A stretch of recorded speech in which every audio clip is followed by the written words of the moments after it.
Mesdames, Messieurs, bienvenue à l'émission Crois-tu? Notre invitée d'aujourd'hui a une enfance très malheureuse.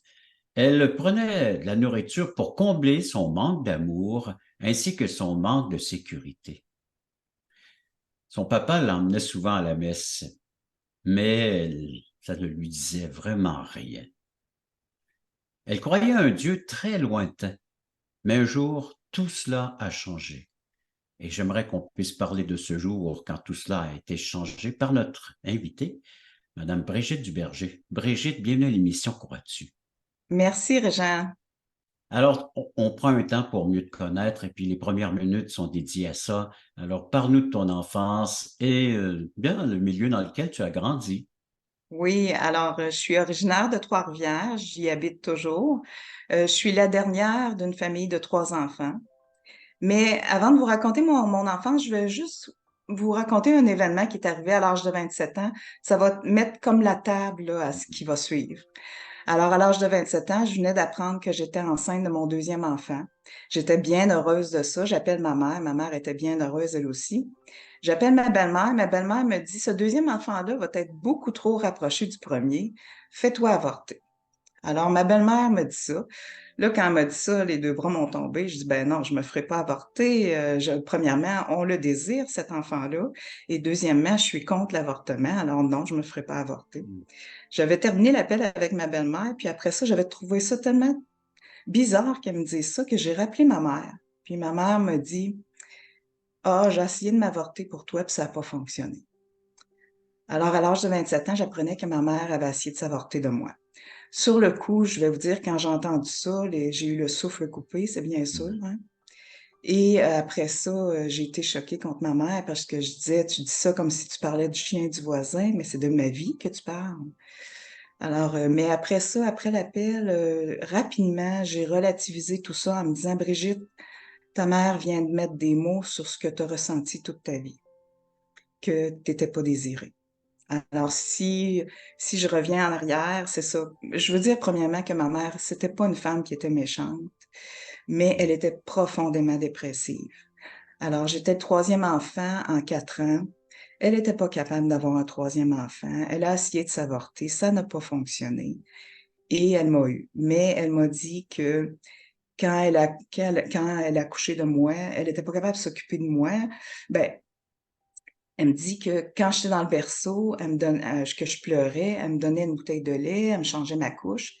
Elle me remettait dans le berceau, puis elle dit, si tu continues à pleurer, ben, je me prenais une suce, je te mettais ça dans le sirop de maïs, puis je te donnais une suce sucrée. Alors, tu sais, vous savez, un petit bébé dans le berceau, ça peut être anxieux, ça peut avoir peur, ça peut avoir besoin de chaleur humaine, ça peut avoir besoin des bras de sa mère. Puis moi, ce que je recevais, c'était une suce sucrée. Alors, ce que ça le fait, ben, ça le fait que, ben, dès que j'avais un besoin, c'était la nourriture. Alors, déjà à l'âge de 5 ans, moi, j'étais obèse. Je prenais la nourriture pour. Dans ce temps-là, j'étais pas vraiment consciente, là, mais je prenais la nourriture pour répondre à tous mes besoins. Et Même combler, hein, pour Oui, combler ses combler, c'est besoins ça, combler des affectifs et besoins. autres. Ouais. Oui, c'est ça. Mais j'en étais pas consciente à ce moment-là, sauf que je savais que j'avais besoin de manger. Ma mère m'a dit que elle me donnait une assiette, je mangeais mon assiette, puis après l'assiette, je me mettais à pleurer pour en avoir une deuxième. Puis c'était pas un pleur comme un caprice ou de la gourmandise, c'était vraiment, je pleurais comme de désespoir. Ma mère était pas capable de rien faire, elle m'en donnait une deuxième assiette. Donc, j'outre-mangeais, j'avais besoin d'outre-manger dès que dès petite, là, j'avais ce besoin-là. C'est sûr qu'à l'école, à 7 8 ans, l'infirmière de l'école a dit à mes parents, ben là, il faut aller à l'hôpital, il faut aller voir qu'est-ce qui va pas. Alors, j'étais allée à l'hôpital, ils m'ont passé une batterie de tests, mais c'est sûr que le problème n'était pas physique, hein. Alors, ils n'ont rien trouvé. Et j'ai continué ma vie comme ça. C'est sûr que dans mon enfance, ma mère elle a été dépressive toute mon enfance. Donc, je la voyais pas. Je la voyais au repas, mais le reste du temps, j'étais toute seule. J'avais deux grands frères qui, eux, tu sais, ils s'occupaient pas de leur petite sœur. Ils jouaient ensemble, puis moi, fait que j'étais souvent toute seule. Puis, mon père travaillait, mais le soir, probablement pour laisser ma mère toute seule, tranquille, il m'amenait avec lui. Donc, il y avait des rendez-vous chez le chiro à toutes les semaines. J'allais m'asseoir dans la salle d'attente, tu sais. J'attendais mon père, mais j'étais pas malheureuse, j'étais avec mon père. Puis aussi, mon père était très pieux. À Hmm. toutes les semaines, on allait au sanctuaire du Cap de la Madeleine et j'allais m'asseoir là. Tous les dimanches de mon enfance, j'étais m'asseoir là. Puis je pouvais répéter tout ce que le prêtre disait en avant parce qu'il disait toujours la même chose, hein. Donc je répétais ça dans ma tête, puis mais ça voulait rien dire pour moi. Ça me disait absolument rien. Pour moi, à ce moment-là, je croyais en Dieu, mais je croyais que Dieu était loin, loin, loin, loin dans le ciel, puis que moi, j'étais toute seule ici. Et j'ai continué à vivre ma vie comme ça. À l'âge de 15 ans, déjà, je pesais 225 livres. On était, si je vous mets dans le contexte, on était dans les années 80. Il n'y avait pas beaucoup d'adolescents obèses. Et pour moi, c'était atroce là, de vivre ça. J'ai eu une adolescence perturbée. Je me suis lancée dans la drogue, l'alcool, les sorties, tout ça, mais il n'y avait rien qui était satisfaisant. Et là, j'ai commencé à faire des régimes. Bon, là, maigri de 50 livres, en graisse de 60, remaigri de 40, en graisse de 70, toujours comme ça, le yo-yo. Il n'y avait rien à faire. Je me suis retrouvée à l'âge de 20 ans. Là, c'était rendu que là, je devais manger là, pour me remplir jusque-là. Puis dès que je commençais à digérer, je recommençais à manger là, pour me rendre jusque-là. Alors là, je suis allée voir un psychologue parce que je ne comprenais pas pourquoi je faisais ça, pourquoi je mangeais autant. Et tu sais, vous savez, à ce moment-là, je ne savais pas ce que j'avais vécu dans mon enfance. Ma mère ne me l'avait pas encore avoué. Alors, je ne savais pas pourquoi je mangeais comme ça. Et là, la psychologue me dit, ben, parle-moi de ton enfance. Alors, j'ai commencé à parler de mon enfance, puis tout d'un coup, ben, je dis, ben, ma mère était absente, elle était dépressive, mais est-ce que c'est pour ça que je mange comme ça? Puis tout d'un coup, en lui parlant, il y a un souvenir qui est revenu, que j'avais complètement oublié. Ma mère était en train de faire la vaisselle, puis je tirais sur ses pantalons. J'avais peut-être 2 ans et demi, 3 ans. Puis je voulais qu'elle vienne voir quelque chose que j'avais fait. Puis là, ma mère me dit, va péter dans les fleurs. Autrement dit, Hmm. achale-moi pas. Alors, quand ce souvenir-là est revenu dans le bureau du psychologue, j'ai raconté ça au psychologue. J'ai fondu en larmes hein, parce que là, j'ai revécu toute la souffrance que j'avais vécue quand j'étais jeune. Et là, j'ai compris, c'est bon à dire. Chère Brigitte, nous comprenons beaucoup mieux pourquoi tu décris ton enfance comme étant malheureuse. Courte pause et après on revient avec la suite de ton témoignage. Vous rappelez-vous du temps où vous étiez dans ce monde totalement perdu, quand Dieu vous cherchait? Vous souvenez-vous de la joie ressentie au moment où vous êtes passé de l'ombre à la lumière? Quand votre raison de vivre par l'amour de Dieu est devenue claire? Allons, levons les yeux, montons sur la montagne pour conquérir. À la gloire de Dieu et au salut des âmes perdues, il est temps de célébrer notre foi.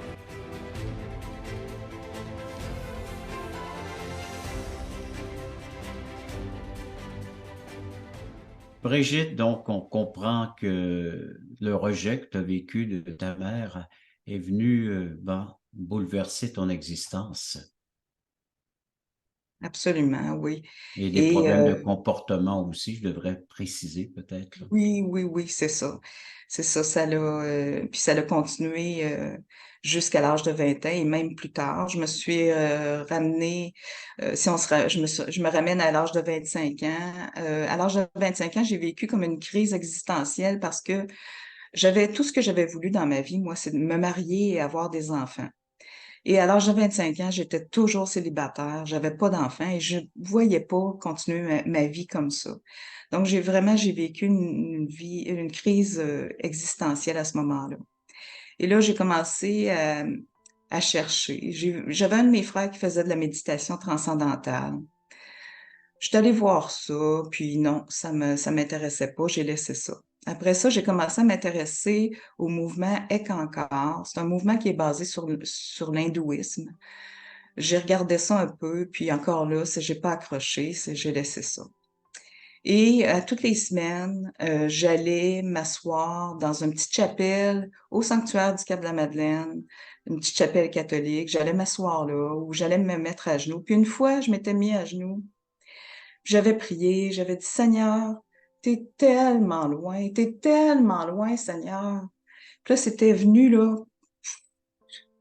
Ah non, j'avais compris que c'était pas lui qui était loin de moi. C'est moi qui étais loin de lui. Puis ça, je crois que c'est une révélation que j'ai eue de Dieu qui m'a fait comprendre que c'est moi qui étais loin de lui. Dans le fond, c'est pas lui qui est loin de nous, c'est nous qui sommes loin de lui. À ce moment-là, quand j'ai eu ça, je me suis mis à pleurer dans la petite chapelle. Je savais pas quoi faire. Tu sais, qu'est-ce que je peux faire? Je savais pas quoi faire. Je savais bien que aller à la messe, j'y avais été toute mon enfance, puis ça n'avait rien donné. J'avais rien compris, là. Je savais que c'était pas ça que j'avais besoin. Mais, c'est ça, je suis repartie chez moi. Je savais pas quoi faire. Mais savez-vous, il y en avait un qui savait quoi faire. Dieu savait quoi faire, Fort lui. heureusement, oui. Oui, oui. Alors, dans les mêmes temps, j'avais une de mes collègues de travail qui savait que je me cherchais quelqu'un. Ben, elle me dit, tu sais, mon électricien est célibataire, est-ce que ça te tenterait de le rencontrer? Alors, j'ai dit, ben oui, pourquoi pas. Alors, on s'est rencontrés, ça l'a cliqué, on a commencé à sortir ensemble. Au bout de 3 semaines, il me dit, ah, Brigitte, on ne pourra pas se voir vendredi. Vous savez, moi, déjà au bout de 3 semaines, je voulais n'être que son seul centre d'intérêt. Alors, le fait qu'il y ait un autre centre d'intérêt que moi, ça me dérangeait énormément. Alors, je lui ai dit, ben, où tu t'en vas vendredi? Ben, je m'en vais à l'Armée du Salut. Ben, j'ai dit, est-ce que je peux y aller? Il dit, tu veux venir? Je dis, oui, je vais y aller. Moi, vous savez, on était dans les années 90 à Trois-Rivières. J'avais jamais entendu parler de l'Armée du Salut. Mais je savais que lui avait déjà été dans les Forces armées canadiennes, donc je pensais que ça avait un lien. Alors, ben, le vendredi en question, il vient me chercher, on s'en va à l'Armée du Salut. Je m'aperçois que c'est une assemblée là, chrétienne. Je m'assois là, il y avait un café chrétien. Et là, il y a eu des chants. J'écoutais les chants. Et ensuite de ça, le pasteur commence à dire, je peux pas vous dire les mots exacts qu'il a dit, mais ça ressemblait à quelque chose qui dit que, vous savez, qu'est-ce qui vous éloigne de Dieu? Ce sont vos péchés. Mais sachez que Jésus-Christ il les a portés à la croix, vos péchés. Et si vous vous détournez de vos péchés, vous demandez pardon pour vos péchés, et vous vous tournez vers Jésus-Christ, Jésus-Christ va venir vivre en vous. Et quand vous allez arriver devant Dieu, le Père, ce ne sera plus vos péchés qu'il va voir, c'est Christ qui va voir en vous et vous allez pouvoir avoir la vie éternelle. Et moi, là, je vous dis, là, quand il a dit ça, là, j'étais comme une éponge sec, Mhm. engorgée d'eau, là. J'ai dit, moi, là, oui, c'est ça que je veux, c'est ça que j'ai besoin. Oui. Puis là, il nous a fait faire une prière de repentance. Ça, je peux vous la dire mot pour mot, là, parce que je m'en souviens, même si ça fait 30 ans de ça. Il nous a dit, fait dire, Seigneur, je sais, j'ai des péchés dans ma vie qui m'éloignent de toi. Je le reconnais. Je peux pas me sauver moi-même. Et je te demande pardon. Mais je reconnais que tu es mort à la croix pour moi. Tu as porté mes péchés à la croix. Tu es mort et tu es ressuscité, Seigneur, je le crois. Maintenant, deviens le Seigneur de ma vie. Deviens mon sauveur et le Seigneur de ma vie. Entre dans ma vie, Jésus. Moi, je vous dis, là, j'ai fait cette prière-là là, de tout mon cœur. J'ai dit, oui, Seigneur, entre dans ma vie. Et à partir de ce moment-là, là, ma vie a été complètement transformée. Moi, là, avant ce moment-là, je vivais comme tout le monde.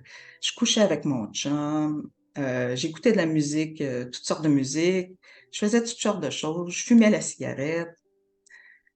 Mais là, tout d'un coup, il y a des choses que je faisais que il me semble que je me sentais plus bien là-dedans, là.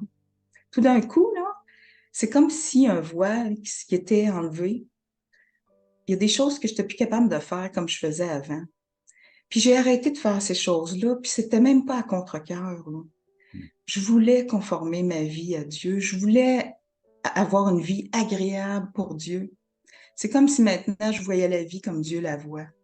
Et j'ai compris qu'à ce moment-là, j'ai vécu ce qu'on appelle, ce que Jésus parle dans la Bible, qui s'appelle la nouvelle naissance. Et je vais vous dire le verset où Jésus en parle. C'est Jean 3:3, où il dit, en vérité, je te le dis, si un homme ne naît de nouveau, il ne peut voir le royaume de Dieu. Alors, c'est ça que j'ai vécu. Moi, j'ai vécu la nouvelle naissance. Puis, un petit peu avant, dans l'évangile de Jean, dans Jean 1:12, il dit, mais à tous ceux qui l'ont reçu, à ceux qui croient en son nom, elle a donné le pouvoir de devenir enfants de Dieu. Moi, je pensais que j'étais un enfant de Dieu, là, avant, là.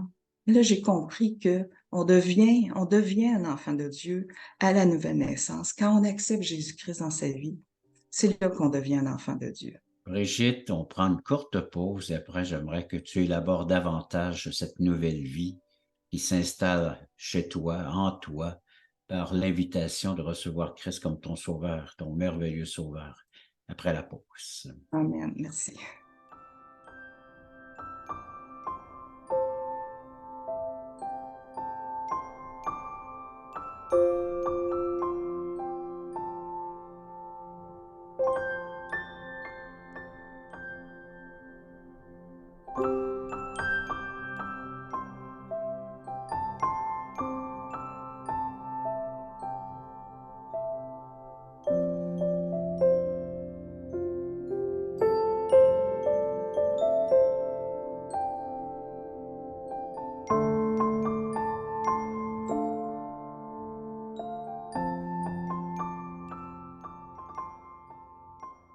Brigitte, juste avant la pause, tu nous as parlé d'une nouvelle naissance, la naissance d'en haut. Est-ce que tu peux nous en dire un peu plus là-dessus? Oui, ben c'est sûr qu'à ce moment-là, moi, j'ai vécu une transformation complète, là. Et c'était merveilleux. C'était pas quelque chose qui était dramatique, au contraire. C'est ma vie, c'est comme une nouvelle vie que j'ai vécue. Euh, mais vous savez, il y a des gens qui vivent une conversion comme ça, des alcooliques, du jour au lendemain arrêtent de boire, des toxicomanes, du jour au lendemain arrêtent de se droguer. Mais moi, ça s'est pas passé comme ça. Mon problème avec la nourriture, ça s'est pas réglé automatiquement. Mais le fait tu sais, d'avoir connu cette vérité-là à l'âge de 20 ans dans le bureau du psychologue, puis après ça, ma mère qui m'a raconté qu'elle avait essayé de s'avorter, puis après ça, elle m'a raconté ce que j'avais subi dans mon enfance. Tout ça, c'est toutes des vérités qui m'ont fait comprendre ce que j'avais vécu, que dans le fond, j'avais manqué d'amour maternel. J'avais eu un rejet de ma mère. Et c'est ça ma souffrance que j'avais. Puis, en sachant ces vérités-là, la souffrance a diminué. J'ai arrêté de manger là, comme ça avec outre-manger, là. L'appétit Mais vorace, là, c'était oui, terminé. ça l'a diminué. C'est pas complètement, je suis pas complètement guérie. C'est sûr que je me tourne encore vers la nourriture là, quand j'ai des problèmes. Mais je pense que, tu sais, il y a les psychologues disent que quand on sait notre problème, on a 50% du chemin de fait. On a 50% de la guérison. Je crois que je suis là. Moi, j'ai 50% de la guérison. L'autre 50%, je crois qu'il est... Vous savez, je suis une adulte, là, moi, mais je sais, j'ai manqué d'amour maternel. Comment, en tant qu'adulte, je peux recevoir, moi, de l'amour maternel? J'ai de la misère à me sentir aimée des autres. J'ai de la misère à me sentir aimée de Dieu. Mais comment guérir? Je sais que ma guérison, elle est là, là. J'ai trouvé que ce que je fais, c'est que je prends la parole de Dieu et je crois à ce qui est écrit dans la parole. Je crois que la parole de Dieu, c'est la vérité et je l'applique pour ma vie. Par exemple, le verset de Jean 3,16 qui dit, car Dieu a tant aimé le monde qu'il a donné son Fils afin que quiconque croit ne périsse pas, mais qu'il ait la vie éternelle. Moi, je le prends personnellement. Je dis, car Dieu a tant aimé Brigitte qu'il a donné son Fils afin que Brigitte croit qu'elle ne périsse pas, mais qu'elle ait la vie éternelle. Donc, je prends ces versets-là et je les applique à moi personnellement. Et je sais que ma guérison est dans la connaissance de l'amour que Dieu a pour moi. C'est en prenant conscience que Dieu, à quel point il m'aime et en me prenant. Vous savez, il y a des versets qui me sont vraiment chers. Par exemple, euh, ici, excusez-moi, là, je vais vous le lire, parce que vous savez, ma mère a essayé de s'avorter de moi, mais dans Psaume 139, 13, ça dit, c'est toi qui as formé mes reins, qui m'as tissé dans le sein de ma mère. Alors, je crois, moi, que c'est Dieu qui a permis que je vive, que l'avortement ne fonctionne pas et que je vive. Et il y a aussi dans Romains 9, 21 qui dit, le potier n'est-il pas maître de l'argile pour faire avec la même masse, un vase d'honneur et un vase d'usage vil? Alors, voyez-vous, Dieu est un potier et moi, je suis l'argile. Comme c'est réconfortant de savoir que à ma conversion, Dieu m'a pas laissé à moi-même, mais il me prit en charge. Et je suis de l'argile dans ses mains.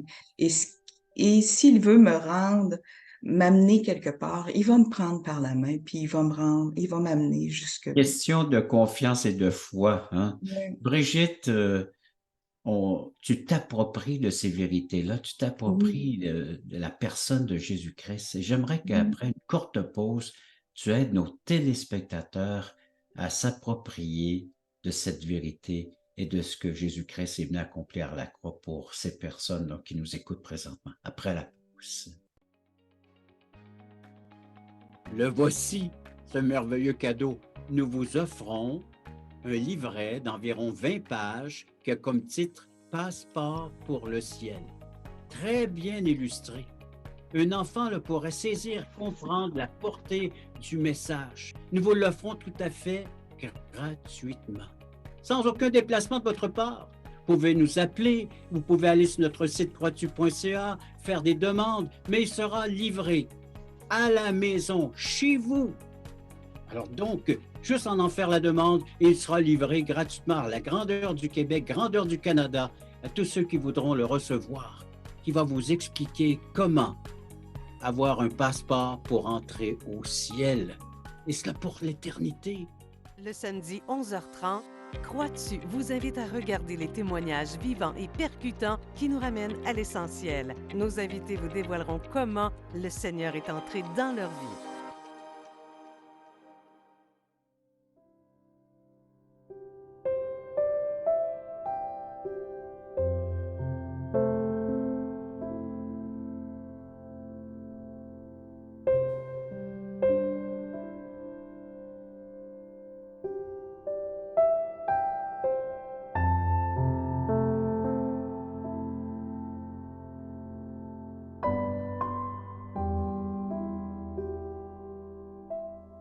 Brigitte, tu t'appropries le message de Dieu pour toi-même. Tu mets ton nom dans des textes bibliques et puis tu veux les vivre, les expérimenter. Tu veux que ça devienne vrai, réel dans ta vie. Peux-tu nous aider, les téléspectateurs, à vivre cette réalité eux aussi dans leur vie? Oui. Oui, ben, ce que je voudrais dire, c'est que, vous savez, avant de me convertir, je pensais que j'étais une bonne personne. Ben, j'étais une bonne personne, mais je vivais quand même ma vie comme bon me semble. Et j'étais pas sauvée. Il a fallu que Jésus vienne me chercher à la conversion.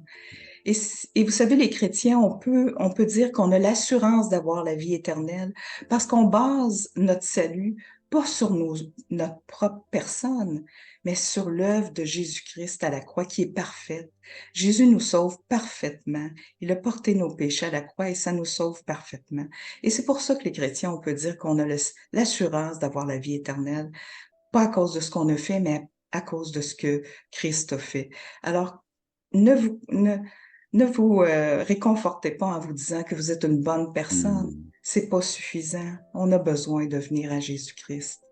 Et c'est ça que j'invite les gens à faire, à venir à Jésus-Christ au pied de la croix, à le reconnaître comme notre seul sauveur et à lui donner, Il est comparé à un fondement solide, un roc inébranlable sur lequel on peut bâtir quelque chose de solide.